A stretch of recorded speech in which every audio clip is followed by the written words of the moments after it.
Kamu lagi cari tahu informasi tentang beasiswa? Masih bingung bedain beasiswa KIP kuliah dan beasiswa KJMU? Di video ini kita akan membahas apa itu beasiswa KIP kuliah dan apa itu beasiswa KJMU. Dan apa aja sih perbedaannya? Simak sampai akhir ya.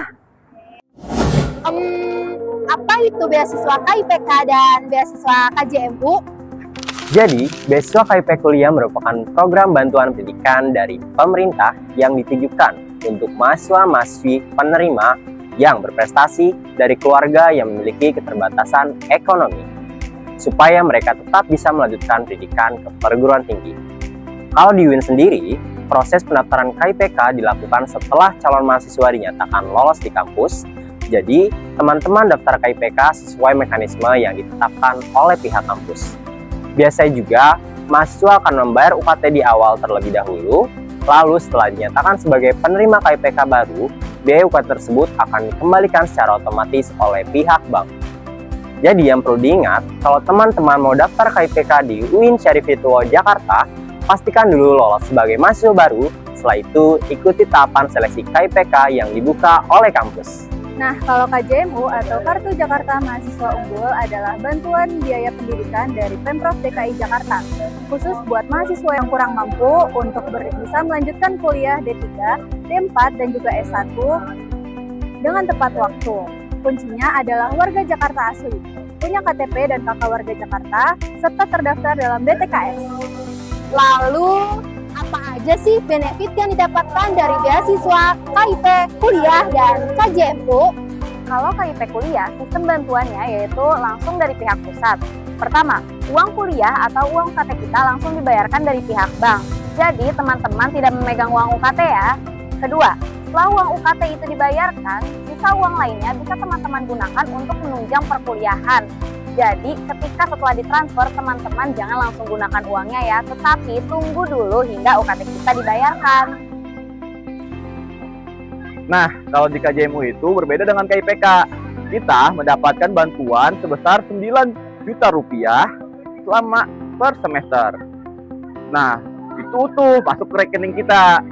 Dan kita yang mengelola untuk operasional kuliah kita seperti UKT, seperti transportasi, dan peralatan yang membutuhkan untuk kuliah kita. Dan syarat apa aja yang harus dipenuhi untuk mengikuti beasiswa KIPK dan KJMU? Beberapa kriteria yang menjadi pertimbangan penerima KIP kuliah diantaranya mahasiswa yang memiliki kartu kesejahteraan seperti KIP, PIP, atau KJP. Nah, selain itu, mahasiswa yang masuk ke dalam kelompok UKT 1, UKT 2, atau UKT 3 juga menjadi salah satu kategori yang diprioritaskan. Namun, KIPK sangat terbuka untuk mahasiswa yang menyandang disabilitas, baik dikarenakan kondisi bawaan ataupun akibat kecelakaan. Calon pendaftar harus berdomisili di DKI Jakarta dan juga memiliki KTP dan kartu keluarga DKI Jakarta. Selain itu harus terdaftar di BTSNN atau aplikasi cek bansos. Kemudian juga tidak boleh menerima beasiswa yang berasal dari APBN maupun APBD.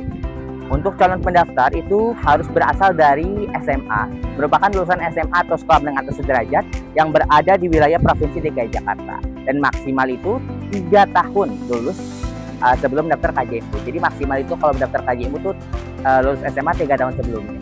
Kemudian juga harus memiliki bukti diterima di perguruan tinggi, dan untuk mahasiswa itu maksimal mendaftar di semester 3. Selanjutnya ada kriteria ekonomi yang menyangkut dengan latar belakang keluarga. Jadi keluarga tidak boleh berasal dari latar belakang tertentu seperti ASN, pegawai BUMD, pegawai BUMN, Polri ataupun TNI. Selanjutnya juga tidak boleh memiliki kepemilikan aset yang jumlahnya telah ditetapkan oleh KJMU. Kalau kita memenuhi kriteria penerima beasiswa KIPK dan KJMU, lalu bagaimana ya alur pendaftarannya? Calon penerima KIP kuliah perlu menyiapkan beberapa dokumen penting, seperti bukti bahwa telah dinyatakan lulus sebagai mahasiswa baru di UIN Syarif Hidayatullah Jakarta, fotokopi identitas diri, kartu keluarga, serta ijazah atau surat keterangan lulus. Selain itu juga, calon penerima juga wajib melampirkan dokumen pendukung yang menampilkan kondisi ekonomi keluarga, seperti slip gaji orang tua atau surat penghasilan orang tua, SKTM dari kelurahan, bukti pembayaran UKT, dan bukti pembayaran listrik. Jika memiliki kartu bantuan sosial seperti KJP, KIP, atau KKS, fotokopinya juga wajib dilampirkan. Lalu, untuk kondisi tertentu seperti yatim atau piatu, orang tuanya yang terdampak PHK, lalu penyandang disabilitas, wajib juga melampirkan dokumen pendukung seperti surat keterangan PHK atau surat keterangan disabilitas.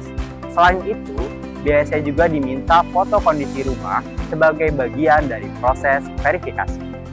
Untuk KJMU, kita memiliki portal terpadu yang dimiliki oleh P4OP atau Dinas Pendidikan DKI Jakarta yang namanya itu p4op.jakarta.go.id/kjmu.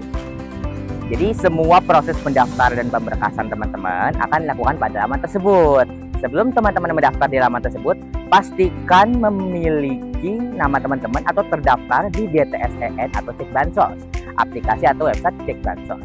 Nanti teman-teman silakan kunjungi website tersebut, kemudian membuat akun dan password. Setelah memiliki akun, silakan untuk melakukan proses pendaftaran, gitu ya. Pendaftaran itu nanti teman-teman akan mengisi berbagai persyaratan dan pemberkasan yang dibutuhkan. Beberapa berkas membutuhkan materai ini, jadi tolong dilihat berkas apa saja yang perlu disatukan dan membutuhkan materai. Setelah melakukan pendaftaran, terus melakukan semua pemberkasan, kemudian mengirimkan berkas, nanti teman-teman akan lanjut ke proses verifikasi sekolah. Setelah verifikasi sekolah dan verifikasi kampus, nanti dari verifikasi kampus akan lompat ke verifikasi dinas, dan terakhir yaitu persetujuan dari pimpinan atau gubernur. Lalu, kewajiban apa saja ya yang harus kita penuhi selama kita menjadi penerima beasiswa KIPK dan beasiswa KJMU? Ada beberapa kewajiban yang harus dipenuhi. Penerima KIP kuliah wajib untuk membuat laporan pertanggungjawaban atau LPJ di setiap semester.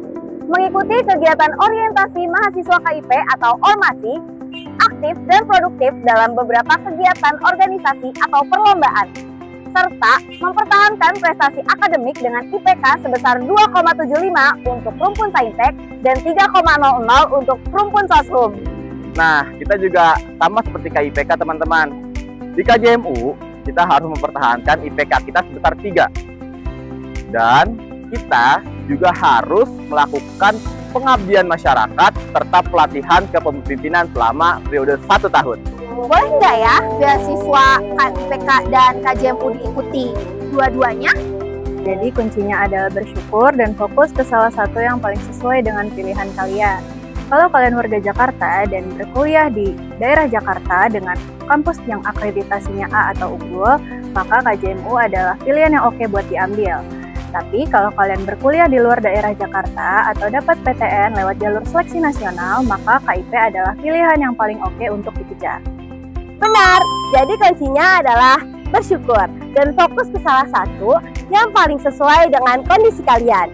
Jika kalian adalah warga Jakarta dan mendapatkan kampus di Jakarta yang berakreditasi A atau unggul, maka KJMU adalah opsi yang paling baik untuk kalian ambil. Tapi kalau kalian kuliah di luar daerah Jakarta atau melalui PTN jalur seleksi nasional, maka KIPK adalah opsi utama yang harus dikejar. Ini pembahasan mengenai KIP kuliah dan KJMU.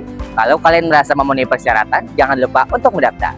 Pastikan selalu mengecek informasi terbaru melalui laman resmi dan jangan sampai ketinggalan jadwal ya. Semoga sukses dan semoga bertemu sebagai penerima beasiswa berikutnya. Dadah!